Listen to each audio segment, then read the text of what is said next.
po galing itong inyong mga koleksyon? Mula po saan? Kung saan po, basta hinahanap namin buong Pilipinas, tapos nag-online sa ibang bansa, naghahanap din po kami. Tapos yung iba po, pinapa-customize ko. Wow! May customization ka pang nakukuha. At gaano karami na pong mga koleksyon ang meron kayo sa bahay nyo na yun na po yung nakatira doon? Ay, wow! Nako, sa mga nakikinig po ngayon sa Radyo Agila, ipinakikita po namin ngayon ang mga larawan, ng tindahan. Hindi mo, ng tahanan ni Ma'am! Wow, talagang puro sunflower na? Opo. Ano po sinasabi ng pamilya niyo? Wala silang magawa. Para po na siyang tindahan. Opo. Wala silang magawa. Wala po silang magawa kasi lahat ng gamit doon wala. Ultimo pinggan, lahat ng gagamitin nila. Ano ng inyong pamilya dito sa inyong collection? Napaka-supportive po nila. Kaya nakakatawa, lalo po yung asawa ko. Retired Shout out mo police yung asawa mo. Ano pangalan? Rico Arsiaga. Hello, I love you. Ay, ang sweet, sir. Marami. Sa ating sunflower, kunwari king. Ay, maraming salamat. Isa yan sa, kaya ka rin hindi tumigil no? Kaya ka nang kolekta ng nanokolekta. Eto na, yung kanyang ancestral house daw po, na puro sunflower din ang design. Kahit CR, pinakita po kanina. Grabe! Yung kanyang mga items punong-puno. So, ano po yung mga pinakamalaki yung koleksyon ng sunflower? Ano yung pinakamalaki na koleksyon? Po, yung dining set po. Dining set? Opo. Ano pinakustomize po yun? Opo, dun sa Pampanga po, pinaukit ko po siya. Wow! Ay, ang ganda! Pati cabinet! Pati mga cabinets po nila doon sa kusina ay sunflower. Ano ito? Yung kotse po yun. Kaya lahat talaga sunflower, pati floor sunflower. Wow! Ano po ang mga nagiging reaksyon ng mga bumibisit? Ay, pati mga plato. Opo. Ayan mga plato, lahat. Pati mga upuan, sunflower. Ay, talaga naman. Wala nang pwedeng kumuha ng pagiging queen ng ating sunflower queen. Ang ganda ng dining set, ha? Opo. Napakahusay. Shout out sa mga manglililok ng Pampanga. Ang galing ng mga natin dyan, mga artist natin dyan. Yung ating mga manggagawa dyan, ang huhusay. Ano po yung mga nagiging reaksyon ng ating mga bumibisita? Meron ho bang nag-uuwi? Minsan po. Pwede po bang pa-souvenir? Oo, minsan po. Pag pupunta sa bahay, binibigyan ko po lagi. Tuwan-tuwa sila. Oo, tuwang-tuwa. Opo, may pa-souvenir ako lagi. Wala ko kay balak ibenta yung mga collection din nyo. Ayun lang po yung business ko ngayon. Uy! Ang galing! So, ginawa nyo na rin business. Opo, kasi magastos po, di ba? Oo nga naman. Puro palabas po, kailangan may papasok din. So, paano po ang ginawa nyo naman dito sa inyong business na to? Paano po ang inyong pangungoleksyon ay napunta sa pagiging business na? Nung una po, bibili po ako may nakita ako na sunflower sa mall. Oo. Na, teapot, ganyan. Bibili po ako mga 3 o 4. Tapos nung sabi ko, ang gastos nito. Minsan wala na akong pambili. Yes, ganyan. Ginawa ko po, ayun, binibenta ko po. Halimbawa, yung sa 4 na nabili ko, yung 2 doon, ibibenta ko. Doon po nagumpisa. Tapos sunod po, nagpapakustomize na ako. Mga fruit trays, mga ceramics, ganyan so po. nalaman mo na hindi lang ikaw yung parang, syempre, definitely, na marami ka tuloy ngayon nakilala, nakapareho mo ng interes. Opo, mga luka-luka din. Hindi! Hindi! Happy lang! Kasi nakaka-happy, Nakaka-happy yung ginagawa mo Pag kami nakikita po kami sunflower, ecstatic po kami. Yes, Kinikilig po kami, sumisigaw pa po kami. Ganun po yung iba din na kolektor. Meron bang mga kolektor na lalaki rin sa sunflower? Kayong nakilala? Wala po, yung mga asawa po.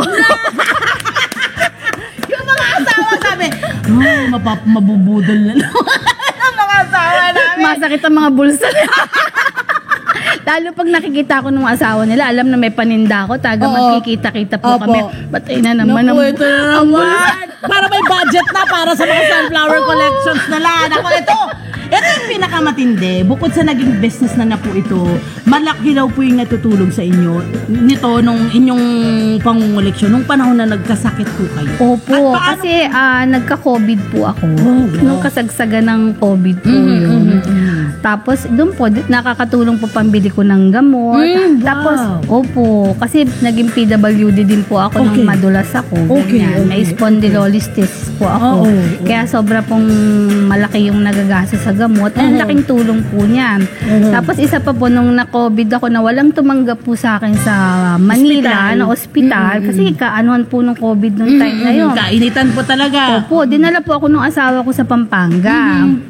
Tapos doon po, wala din sa akin tumanggap. Ngayon, may isa pong ospital na yung Pangan Hospital po. Na pagbalik namin, dapat ibabalik na ako ng Manila ng asawa ko. Sabi ng asawa ko, kahit sa kotse na lang, basta ma-oxygenan ka, ganyan. Napadaan po kami dito, di sa ospital na to.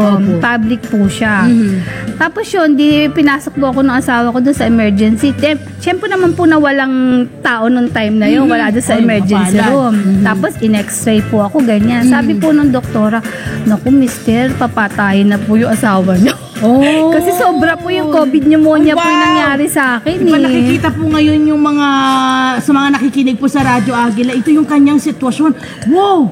Matatakot nga rin talaga yung ikaw at yung pamilya mo doon sa pinagdaanan mo. Parang matindi po ito. Opo, sabi po nung doktora, ibalik nyo na lang po sa Manila yung asawa nyo kasi wala po kaming facilities dito para sa may COVID, gano'n.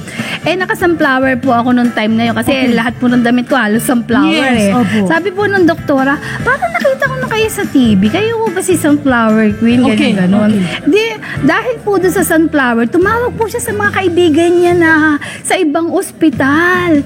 Na, yun po, na-admit po ako doon sa May Angeles. Kaya dahil nakilala nga po ako doon, naka-sunflower ako. Kaya sabi ko, pasalamat po ako. Naiyak ka na.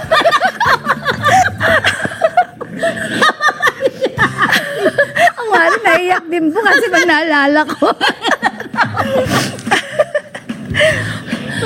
Wow. Diba? Kasi nung time na yun, diba po, hindi natin hawak ang buhay natin. Diba? Hindi naman po talaga. Kaya po dahil doon, sasabi ko, syempre una kay Lord lagi. Diba? Ginamit niya po itong yung collection ko, tsaka yung doktora, diba? Para magtawag po doon. Ano nga po punuan na po talaga yung ospital doon Kaya lang kasi kaibigan ng doktora. Diba po? Kaya tinanggap po kahit sa tent muna, ganun. Alam niyo po, hindi yun aksidente. Yung madaanan niyo po yung hospital na yun, yung makilala niyo po yung doktora. Shout out, ano pong pangalan ni doktora? Doktora Reyes po. Doktora Reyes. Feeling ko po, siya po talaga yung nakatakda para tulungan kayo. At hindi po aksidente na yung sunflower ay naging paborito ninyo. Kasi darating pala yung sitwasyon na ililigtas niya yung buhay ninyo. Ano ba yan?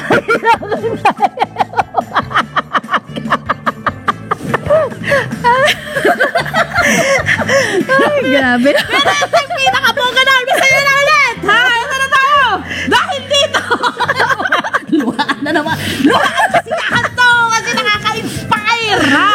Dahil dito, ayun na nga! Si Dr. Reyes, I love you! Ayan, ha?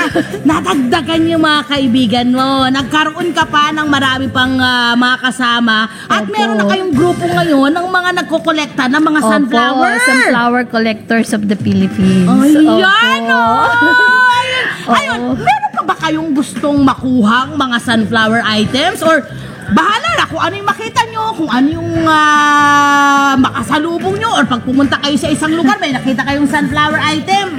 Ganun ba kayong klase? Depende po kung anong dumating, kung anong bagong design ng sunflower. Kala po nila, sunflower po yan, pero iba-iba po yan pagka sunflower niya. Correct no? Tsaka may mga nakikita akong sunflower din na maliliit, no? Hindi lahat puro malalaki. Opo, may giant, may dwarf, ganun. Kahit po sa mga damit, iba-iba po pagka sunflower. Iba-ibang itsura. Akala nila, sunflower naman lahat yan Hindi, iba-iba yan. Diba? Nag-eksperto na rin siya pagdating sa sunflower. Pati po sa mga ceramics, pag nakita namin, alam namin kung ano original, alam namin yung peke. Uy, wow! Pati yun, naging eksperto na rin kayo sa pagtingin ng mga ganon. Ayan.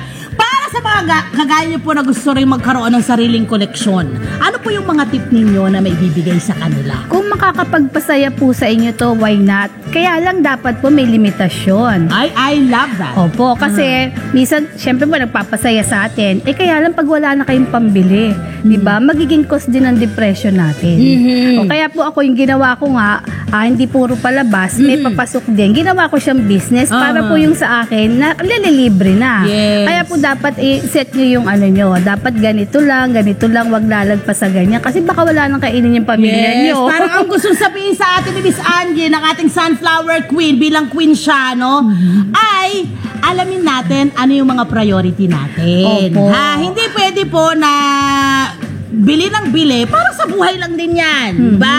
Wala na nga tayong pambili, bibili ka pa rin ng mga hindi pa muna nararapat. Opo, No? Or kung meron kang gusto, alam nyo sa totoo lang, mas mabuti kung pag-ipunan nyo muna. Pag-ipunan muna. At kung hindi man, gawin yung business, yung Opo. inyong ginagawang hilig, para, tama siya, meron pong magagastos dun sa Opo. Hindi yan. Kasi baka naman, marami, ang ganda ka ng koleksyon mo, buong buhay bahay mo, gutom naman kayong pamilya, malungkot nyo. Kainin nga yung collection. Oo, ang gagawin ngayon ng sunflower. Gagano na siya. Di ba, lalaylay. Hindi Oo na nakataas nga. na ngayon Hindi kasi na. gutom. Di ba, ganun lang. Hi! Mga Kanet 25. This is Love Anyo Verbo. For more love, Tunipet, and Arafang updates, just click the subscribe button and follow us on our Net25 social media pages at Net25 TV and Net25 Entertainment Facebook. See ya. I love ya.